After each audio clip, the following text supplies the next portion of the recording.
So I would love to start just by inviting each of the panel members to tell us a little bit about what's going on in your agency and what is happening on the front of LGBT workplace equality.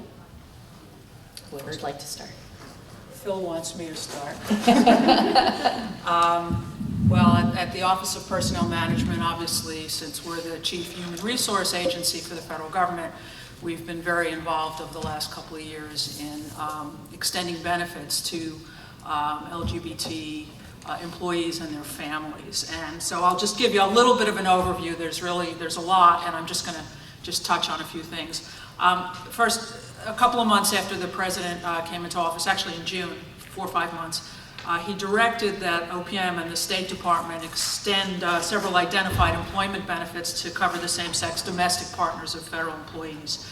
He also directed at that point that every agency take a look at the benefits programs that they were offering and determine whether they could be extended to same-sex domestic partners of federal employees under existing law. A year later, he directed that agencies take immediate action to extend the benefits they'd identified to same-sex domestic partners, federal employees, and the children of same-sex domestic partners, to the extent we could do that under the law. So he also directed at that time that we continue, and we are looking at this on a continuing basis. It's a sort of a forward obligation as benefits are provided to government employees that every agency should look to see whether the benefits could also be provided under the law to employees same-sex domestic partners. Now, our job, in part, in addition to our role government-wide, and I'll talk a little bit about some of the regulations that we've issued government-wide, but our role is also to monitor other agencies' compliance with the president's presidential memoranda. We've been collecting data, and we report annually to the president on the progress that agencies are making.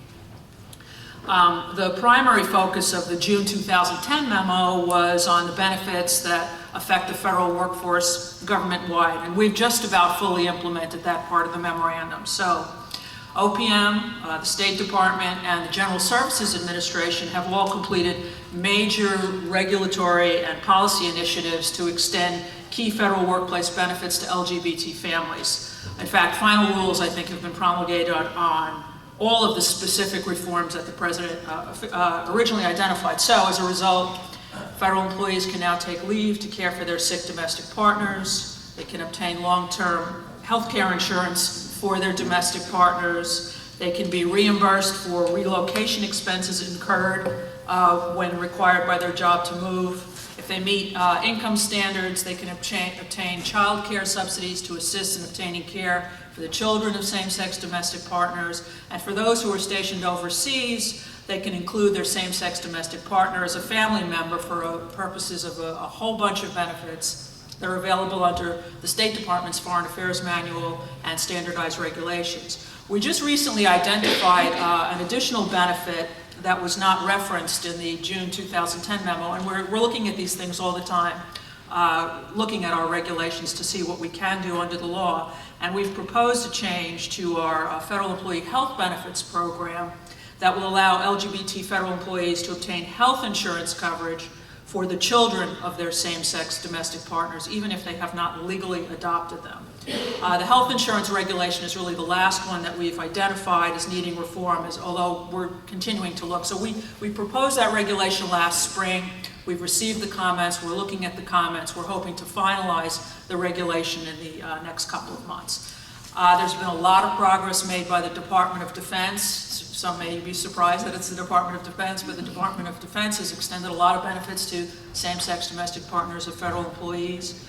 We have a lot of leaders really throughout the government who are implementing agency-specific benefits because they are not subject to the same kinds of Title V restrictions that most federal agencies are. So for example, at the FDIC, they've provided a full range of benefits coverage to same-sex domestic partners, including health insurance premium reimbursement, dental, vision, and life insurance. They're really a model. The FDIC and the SEC has done some of this as well for agencies across the government that have this kind of legal flexibility. As you probably know, we have been operating within the constraints of the existing statutes, which have prevented us so far from extending some of the most sort of significant benefits, such as health insurance coverage for either spouses, same-sex spouses, or same-sex domestic partners. Health insurance coverage is not yet available except at some of these unique agencies. We also cannot yet provide survivor benefits to same-sex spouses for purposes of retirement. That's because the existing statutes only allow us to extend those benefits to spouses. And when you combine DOMA, when you put DOMA into the mix, DOMA says, well, we can't treat same-sex spouses as spouses for purposes of those laws. There was some effort on the Hill, and there's still continuing look at something called the Domestic Partners Benefits and Obligations Act, and that law, if passed, would extend these benefits not just to same-sex spouses, but to same-sex domestic partners. So we've done a lot more than this. Those are some of the things that we've done, and as I say, we continue to look at what we can do because we've received, sort of clear instructions that whatever we can do under the existing law, if we can't get a change in the law, we need to do to extend benefits to LGBT I want families. to talk a little bit about DHS and the work we've been doing. The name on the easel outside of this program says Progress for the LGBT Community, and I think that the way we've organized our work at DHS is to try to look at the different ways that the Department of Homeland Security sort of impacts impacts LGBT people, LGBT communities, and make sure that we're treating LGBT people fairly and on the same sort of playing field that we treat everyone else. So for those of you who don't know, DHS is the third largest federal department. We're also the youngest, and we have a lot of what we call components to DHS that the names of which are going to sound familiar to a bunch of you. The United States Coast Guard is a part of the department. The United States Secret Service, FEMA. We have three agencies that solely focus on immigration stuff. So we have Customs and Border Protection, we have Immigration and Customs Enforcement, and we have Citizenship and Immigration Services. And lastly, we have everyone's favorite, the Transportation Security Administration, TSA. We at the department, in some way, shape, or form, probably interact with everyone in this room. So in the summer of 2010, the secretary asked me and the head of our Civil Rights and Civil Liberties Office to form a working group, bring in people from across the department. And again, when we have 240-odd thousand employees, making sure that we have people from across the department is really important. Form a working group to figure out ways that we could analyze DHS programs and make sure that that all of our programs treat LGBT people fairly. So a couple of big initiatives. First, we looked at our internal DHS workforce, our internal sort of employees, and picking up what Elaine talked about, the President's memo and subsequent memos from the OPM director required departments, including DHS, to look at our benefits, make sure that we could, where we could, to extend them to same-sex domestic partners. We've done that. The piece about regarding employees that live overseas was especially important to DHS because we have over 1,400 personnel working in 75 countries across the world. So we followed the State Department's lead. They had adjusted their Foreign Affairs manual, and we followed suit to make sure that our employees at DHS who are stationed abroad could in fact have domestic partner benefits. So that we did all of this sort of the internal work for our workforce, or the internal, we did the work for our internal workforce, and then we also looked then and said, okay, what are those areas where DHS touches somebody in the general public?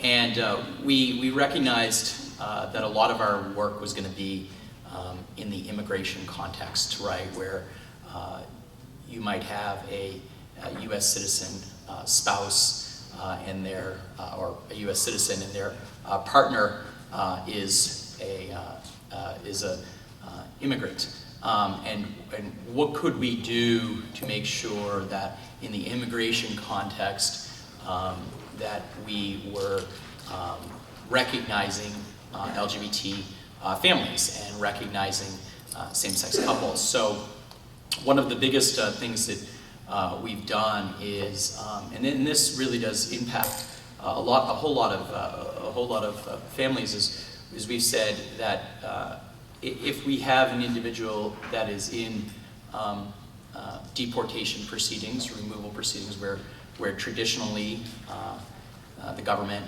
would seek to remove them from the United States, we've said that, well, if you are in a same-sex couple, that could be considered part of a family relationship.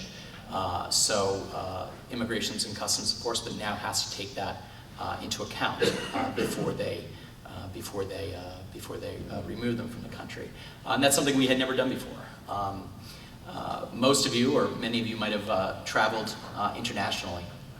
And when you return to the country at your port of entry, you came across one of our Customs and Border Protection officers in blue uniforms, and you've approached them, you've handed them your passport, you've handed them a customs declaration form, and if you are in a same-sex couple or relationship, you've approached that customs officer separately, not as a family unit. So we said, well, that's not fair. Why can't same-sex couples approach customs officer in the same way that a straight married couple could? So we are in the process of finalizing a rule right now that would allow same-sex couples to approach the customs officer jointly. And that just, it treats people fairly, it levels the playing field, but secondly, it also, for anybody who's been in those customs lines, it also makes the line go through quicker. Because if me and my husband can go up to the customs officer together instead of him waiting behind me, it makes the line goes faster. And then lastly, one of the other big achievements is the work that our Citizenship and Immigration Services has done with working in conjunction with the State Department on protections for LGBT refugees and asylees. So making sure that we put protections in place for an LGBT refugee. So that's just some of the work that we've been sort of done, focused on at DHS, both from sort of an external perspective as well as then an internal perspective of our workforce. Wow, thank you, Phil. I think they've done the hard work for me in many ways. At USAID, we certainly take LGBT human rights very seriously, both for our own staff, but also in the actual programming work that we do. And I want to do sort of a shout out to GLIFA. I don't know how many of you know GLIFA, Gays and Lesbians in Foreign Affairs Agencies. It's our affinity group that won the Out and Equals Employee Resource Group of the Year in 2009. They've been working this turf for years. And I think they were instrumental even in the transition period when the Obama administration was coming in, putting out some very specific asks related mostly to employment conditions and extending benefits. And many of those have been met. And I think Elaine and Phil both did a really good summary. All that I would add to that is that there's now a new EEO category for gender identity, which was pioneered by the State Department, and then USAID and Commerce came along soon thereafter, and GAO and OPM and other 14 agencies have come on board now with that. So that's brave new territory for the federal government as well. At USAID, we face some particular challenges because we work in 123 countries, and you can imagine, and they're developing countries.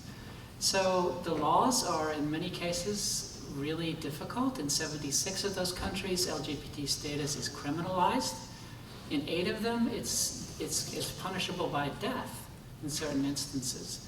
So this is not an easy lift for us in terms of being an agency that represents American values in countries whose cultural values are outright hostile to LGBT persons. And we have multiple responsibilities there, not only in our programming, but we send Americans overseas. We send our own staff to work in USAID missions around the world. Some of them are LGBT.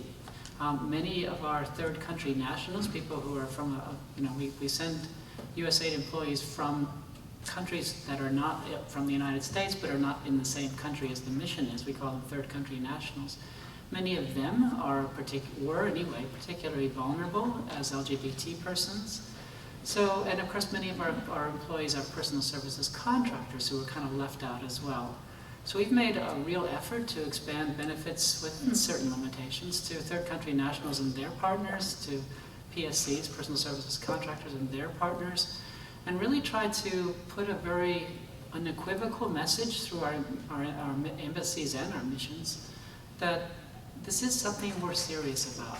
LGBT human rights is not just a silly idea, it's not something we're going to bend on, it's something that is fundamental to American values. And we'll have a conversation if people have an issue with that. That conversation is really what is underpinning the work that we do. And it's a conversation I'm pretty comfortable having because it's a conversation about human rights. People have confronted me and USAID about, how can you go into a country like Uganda and tell them what to do? They have their own cultural values. If they want to outlaw, this is not coming from LGBT people, but I'm getting people that ask me, well, they should have the right to do whatever they want. Well, we remind people that every country in the world signed the Universal Declaration of Human Rights. And there's certain fundamentals that are built into that around universal values. And we're gonna defend those values as the overseas representative of the US government in developing countries. We're gonna defend the concept of human dignity. We're going to make that mean something. And we're going to be very unequivocal about saying that human dignity matters. That, we're going to defend those universal human rights to the best of our ability. That's not something we're going to do by bludgeoning people. We're not going to do it with lack of any sensitivity towards local cultures. But we're also not going to be mealy-mouthed about it. We're going to be pretty outspoken. And I think we have been. Our USAID mission directors and our colleagues at State Department as well are pretty strong and pretty clear and pretty explicit in the human rights message that we articulate around the world. And of course this was hugely reinforced by the President's declaration on his presidential memorandum on December 6th of last year, which basically charged us to get out there and protect and promote the rights and interests of LGBT persons around the world. And we were very happy to get those instructions because we were already doing that. And now it gave us more force, it gave us a chance to raise our heads a bit higher even on the Hill and in other places to say, we're doing something that is at the heart of American values. At an election time that may be debatable, but I think within USA we're pretty strong in our consensus that these are important values, that nobody should be persecuted, imprisoned, or put to death because of who they love or who they are.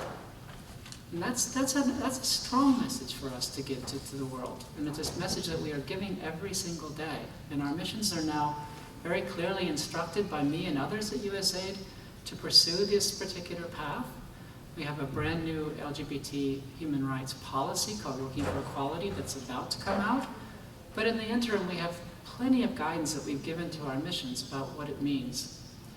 The challenge is deep, and one of the biggest challenges is ignorance. We have a long way to go to educate people and find culturally sensitive ways of helping people to understand what sexual orientation means. It gets even more complicated when I open my mouth and say I'm a transsexual. The people in Uganda don't get it. A lot of people here don't get it. So I mean, these are challenges for all of us to find ways, find language that helps people in everywhere, but in developing countries in our case, to grasp what are the human rights dimensions of being yourself and loving somebody. What does that mean, and why should that not be taken away from somebody? It's a message that I give regularly in my travels around the world. I give it in some pretty rough and tumble places in the Caribbean and in Africa and other places. I get called the most appalling things, and my agency gets called appalling things for doing this work. But I say to you that we're not going to stop. This is something we fervently believe in. So I think I'll DOMA and the lack of having ENDA legislation have impacted the ability of the government to provide fully inclusive policies and benefits? And what are some of the alternate tacks that people have taken to get that done?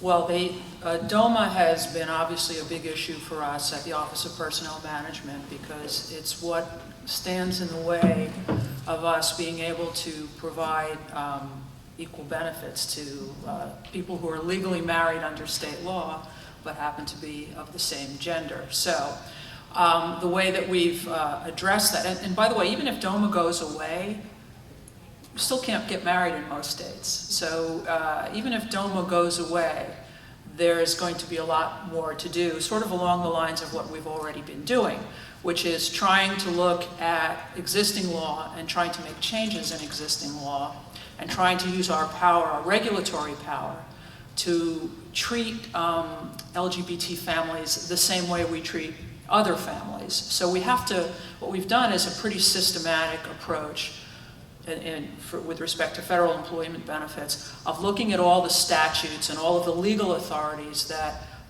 govern the provision of benefits to federal employees, and figuring out whether under the language of those laws and those legal authorities, we have the flexibility, the sort of administrative discretion to extend the benefits to LGBT families, to same-sex domestic partners. So that's the approach that we've been taking.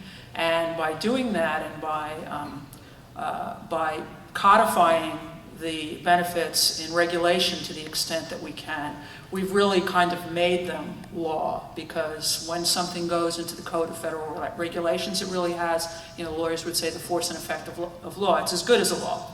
But DOMA itself, while it still remains on the books and enforced, is definitely an obstacle, obviously, to providing full range of benefits to same-sex, to LGBT families. With respect to ENDA, there are out there right now other legal theories that have been used to provide protection to against discrimination based on sexual orientation or discrimination based on gender identity. And so with respect to discrimination based on sexual orientation, there's provisions in the civil service laws that govern federal employees that really should provide that kind of protection, because they say it's illegal to discriminate against employees based on conduct that doesn't affect their performance. And for 20, 30 years, that's been interpreted by the executive branch, with one little exception in the middle that now is gone, to provide for protection against discrimination based on sexual orientation. So the civil service laws actually already protect against that kind of discrimination. That argument can also be made with respect to discrimination based on gender identity, because it does not have any effect on your ability to perform your job. So in the meantime, we've had a few decisions recently from the EEOC in governing federal employment.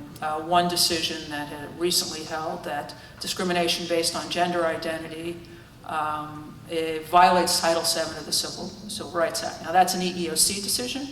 It's kind of a big deal. It really, though, will need to be, to extend beyond the federal workforce, it would have to be adopted by the federal courts. And we're not quite there yet, but it's significant that the EEOC has come out with that decision.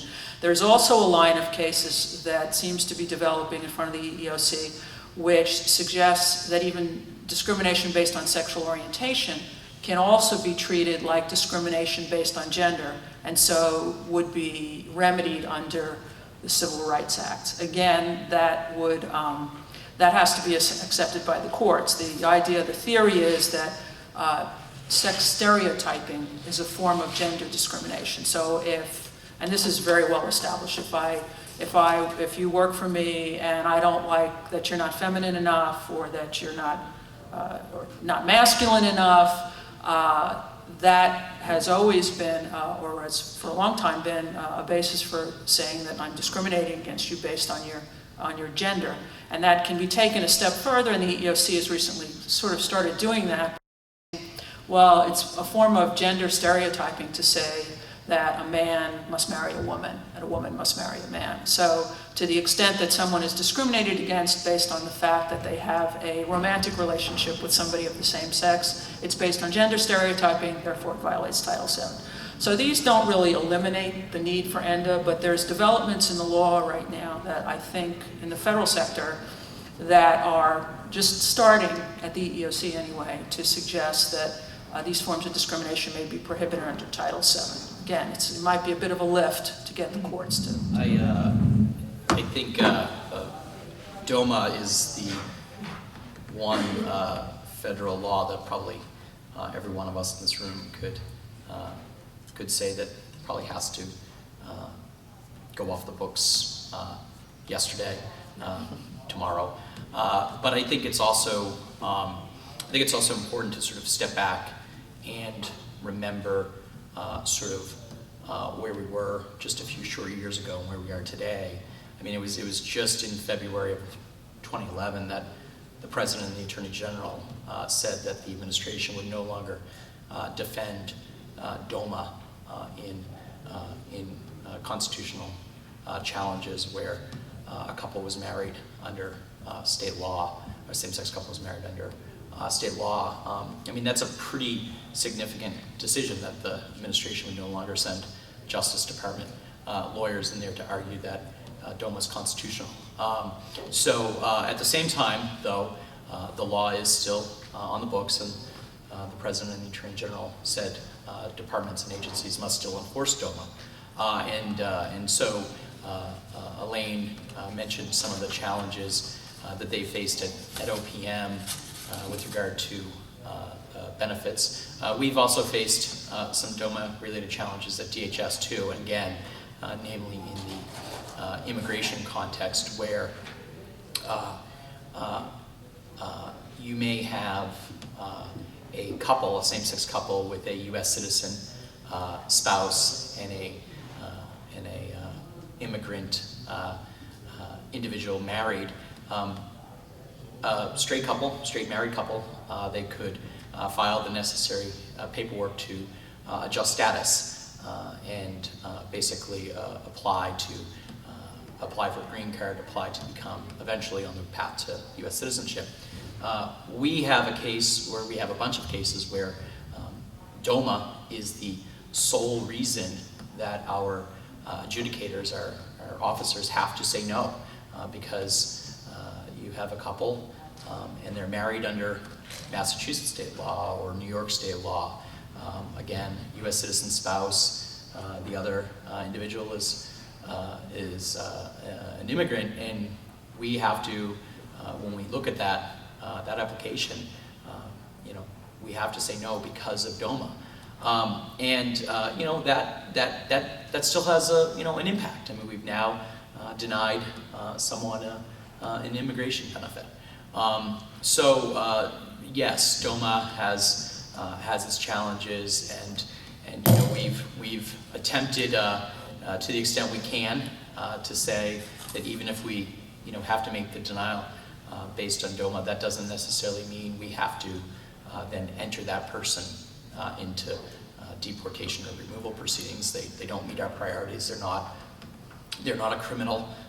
They haven't illegally crossed the border a bunch of times. They're not a threat to public safety. So we won't enter them into removal proceedings. But at the same time, we've had to say no. We've had to make that denial, and that's tough. That really is tough. So again, DOMA impacts us. I think it's great that the administration no longer defends it, and at some point in time, we'll either get the Supreme Court to overrule it, or hopefully Congress to repeal it. So. I guess I could just give a context comment. From the USAID perspective, most of our countries are not fighting the fight about same-sex marriage. That's just so far down the road. They're fighting the fight to stay alive and to be recognized legally as full-fledged economic persons. We obviously confuse them when we have laws like DOMA and NDA out there, because it seems to undercut our message of human rights equality. But that's really not where the battle's being fought right now for the vast majority of LGBT people in the world. And that is basically to stay alive, basically to have just the most fundamental of choices in human rights. The challenge for transgender people in developing countries is particularly acute because they can't get any of the legal paperwork to allow them to get jobs. They just, they don't present like what their documents say, so they don't get work. So they've been basically, by default, excluded from employment completely across the board. So I mean, the scale of the problem outside of this country is worth bearing in mind. And it's, our example of the work we're doing here on trying to overturn DOMA, trying to get fair legislation, is a huge inspiration to people around the world. So just, that sort of context piece is really important, I think. And as we find, even in corporations, federal government, having the legislation and having the policy in place is a first very important piece. But then there's a lot of work to be done beyond that to carry that through and actually create the fully inclusive environment, right? A lot of work still done on that. I'm curious, just from, we're talking about all this progress that has been made, and I'm not asking this as a political question whatsoever, so regardless of who an administration might be, how does a change in administration affect the kind of progress that we've made, or potentially affect the kind of progress that you've been describing?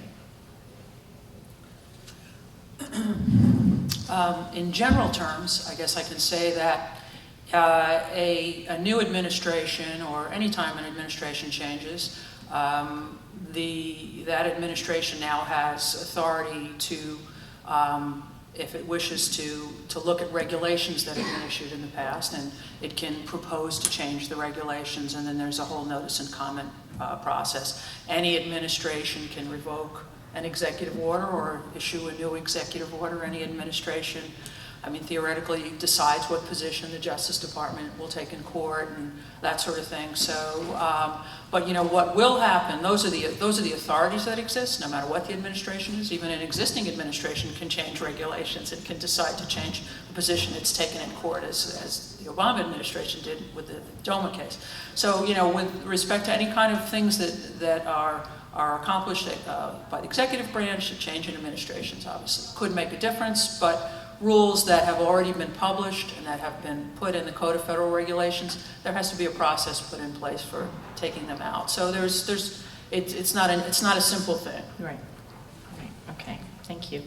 And do you think that the federal government tends to lead or follow the public sector in terms of workplace equality, and why?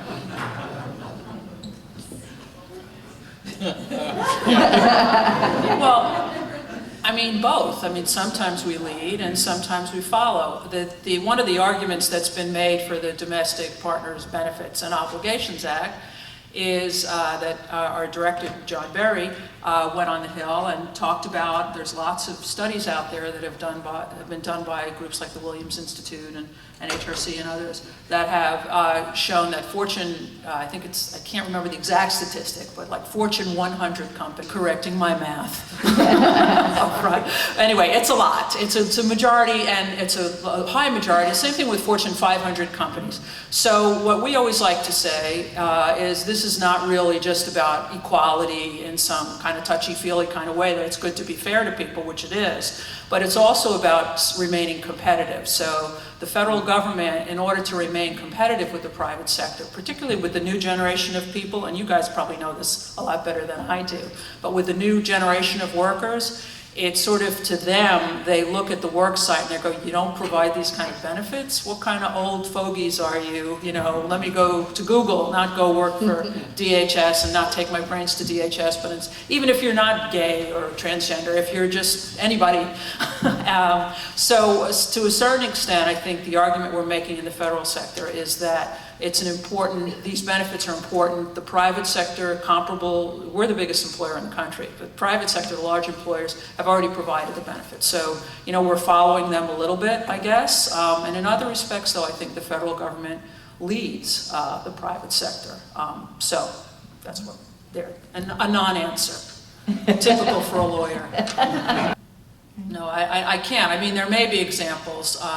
Well, you know, private sector. We're talking about large companies. Right. When I say that we're following the large, you know, I think once the federal government extends these kinds of benefits in the same way the large Fortune 500 companies are, there will be a downward pressure on, you know, smaller businesses which don't extend the benefits now. So I think that will happen. But right now, it looks as though, I could be missing something, but it looks as though we're Can you lagging. talk a little bit about what's happening with self-ID, what kind of metrics are being put in place, and how those are being used?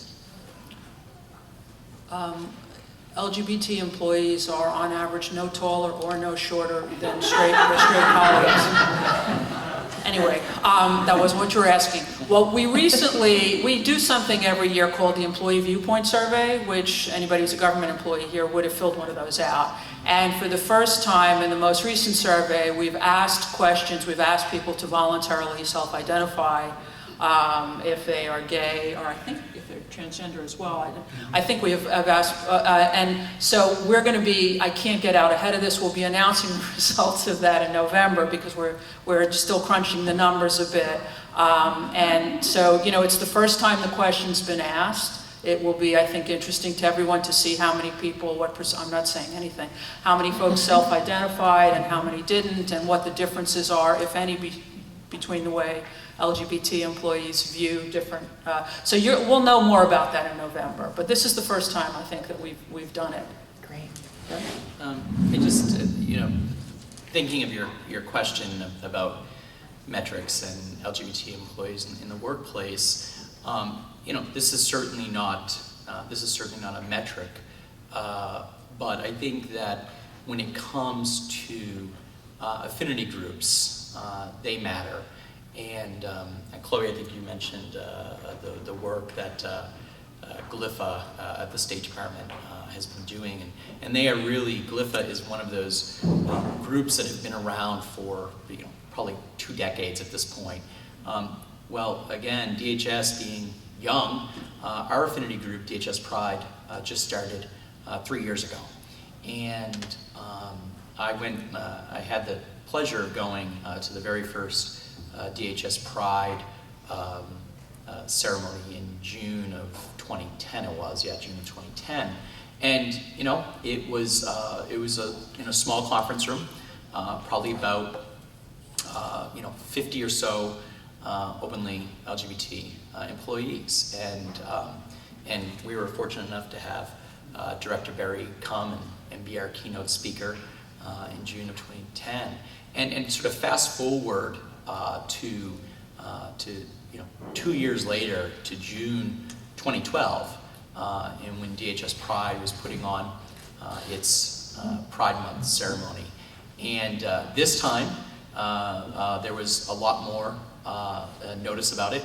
They actually sent out a message to all of the DHS employees in the National Capital Region, and you think to yourself, okay, that's not that important until you realize that, you know, there's close to 100,000 DHS employees in the National Capital Region, and now here they were getting an email saying there's going to be a Pride Month celebration, and this time, for the first time, Secretary Napolitano came and spoke, and you know, the conference room that originally had 50 people in it had a couple hundred folks in it, and it was standing room only.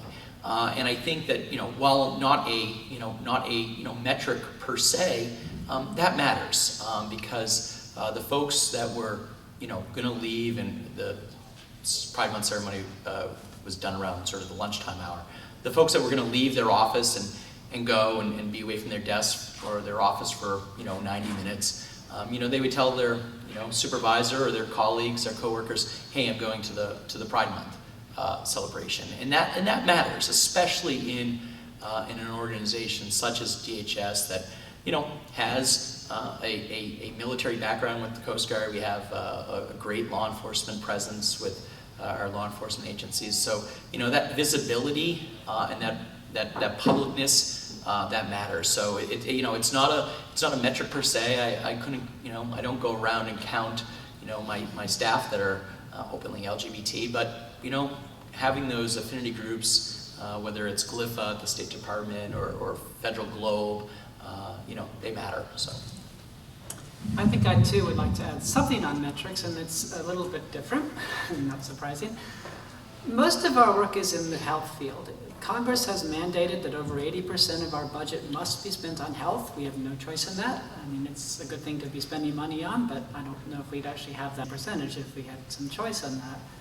But it means for LGBT programs, a lot of that work has to do with HIV/AIDS work.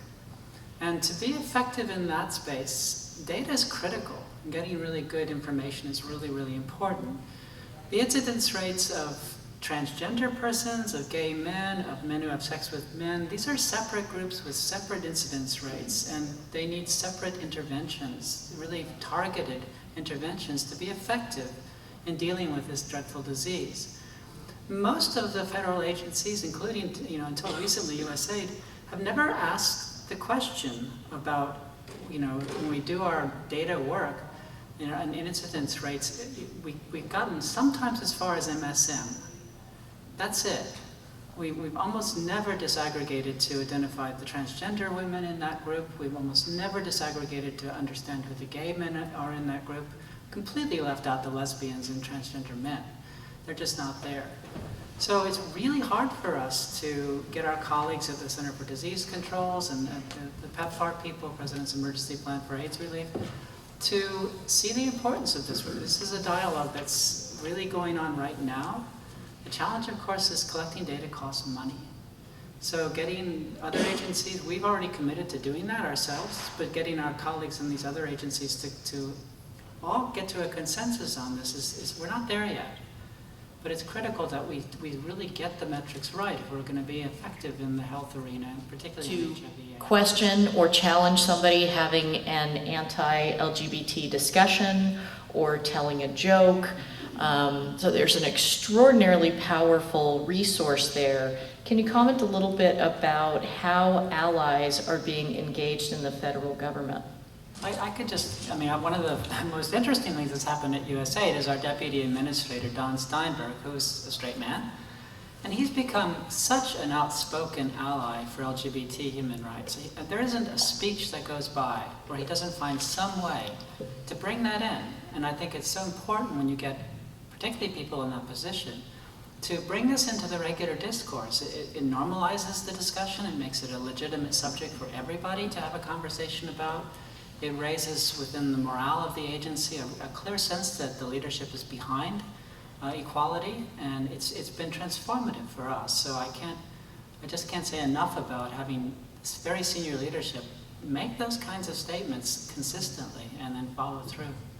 I look back on sort of the working group that we put together, and we had folks from every facet of the department, and we were meeting regularly. I mean, we were meeting once every other week in person, and the weeks we didn't meet in person, we were on the conference calls, and these meetings were anywhere from 2 to 3 hours long. And if I think back to all of those people on the working group, we had people from TSA, and ICE, and we had people from FEMA, and all the rest. And I look back at all of the members in the working group, I'd have to say that the overwhelming majority of them were straight. In fact, I would say that the LGBT folks on the working group were probably in the minority, to be honest. But here we were, a cross-section from throughout the department of department leaders at very senior levels meeting to talk about what could be done for LGBT programs and protections.